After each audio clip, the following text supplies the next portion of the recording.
from Quantum Advisors is now joining in. Nilesh, good morning. Thank you for joining in, and compliments of the season to you and your team as well. You know, metals have been possibly the only talking point all through the last month or so. The breakneck rally that you have seen across the space, be it precious metals, base metals. Do you still consider metals to be just a tactical play, or is there a proper cycle turning for the better in this? And if so, where do you place your bets within this sector? I mean, season's greetings to you and to your viewers. For us, it's been slightly expensive, the entire sector. I mean, there is this thesis being made out of super cycle with spends on data centers in the Western world, but it's a bit more complicated than that. There is China, which is slowing down, which again is a large consumer of metals for most categories. So it's not as simple as people make out to be. When you look at the valuations for the bucket, it is fairly expensive, and metals actually have been the best performing sector in CY25.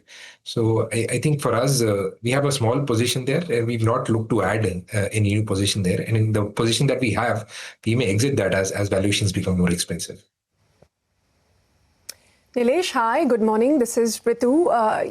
Apart from metals, the other talking point, at least recently, thanks to the Coforge deal, has been the IT sector. Now, for the better part of the year, we saw a bit of pessimism, especially with the H-1B news, the AI trade, etc. But now, do you see some opportunity there? Do you see a meaningful pickup? What are some of the, attractive themes that you're looking at with the rupee acting as a tailwind? Yeah, that is correct. IT actually has been one of the worst performers this year. The assumption was that Indian IT companies may not be able to price their products as they were doing historically because of productivity gains, and there will be a deflation in pricing, which, I mean, it's always been the case. Annually, there was deflation in existing contracts. It is not new. Given where valuations are, we found value. We think they will move up the learning curve. I think they're training a lot of their employees on the AI skills. And where they specialize is in customization. So a lot of their Fortune 500 companies, when they want to implement AI, who do they turn to? Indian IT services are sort of one of the places that they will look to. So at least for us, valuations look very, very attractive. We continue to favor large cap names because valuations are a lot more reasonable there than the mid cap IT names. And we've actually increased our weight by about 300-400 basis points in that category. Nilesh, the other major talking point has been the large amount of money that has come into the financials in the country, be it banks, be it NBFCs, more predominantly so the smaller private names, be it the RBLs, the Federals. You just saw a big deal in Shriram Finance as well. Where are you placed among the financials? Are you looking at the smaller private names, the larger private names, the NBFCs, or even the PSU banks for that matter? So we've never allocated to PSU banks below the largest player because we think governance norms and the quality of books dramatically deteriorates. The largest PSU player, because of the size of the book, is still able to manage. But our preference has always been high quality private sector banks, and we continue to have a large allocation there. We had select NBFCs, some of the names that you mentioned, where we felt governance norms were decent. And we've actually exited them in this rally. We felt valuations are far above where they should be, given the quality of book that they run. So in some sense, we have increased allocation to private sector banks, where we feel reasonably confident of valuations.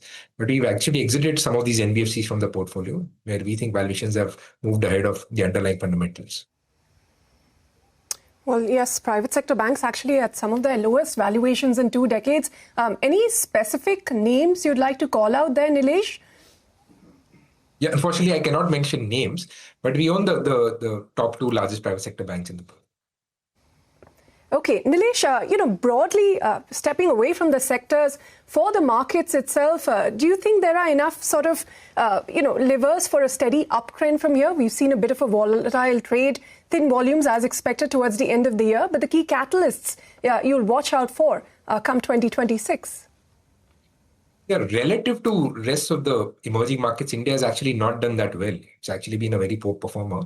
But compared to its own history, it's actually been quite reasonable. So CY25, we may end up with a 10-11% rupee return, which is not that far off from what you expect from equities, between sort of 12 to 15%.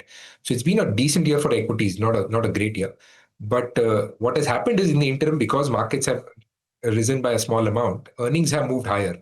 So the overvaluation that you saw at the end of last year, that is reduced. It is still not a cheap market, but it is not as expensive as it was at the start of last year. So in some sense, there is reasonable valuation comfort. And again, the economy continues to expand, and we expect cyclicals which dominated last year will continue to do well. Some of the names sectors that did well this year may again continue to do well in CY26, like banks, which is where our largest allocation is. We have allocated more to IT, as I explained, because we think valuations there are a lot more reasonable. But there's nothing on the horizon that suggests the economic expansion that India is experiencing will slow down materially. And given valuations are a lot more reasonable, we expect long-term FIs to continue to allocate to India.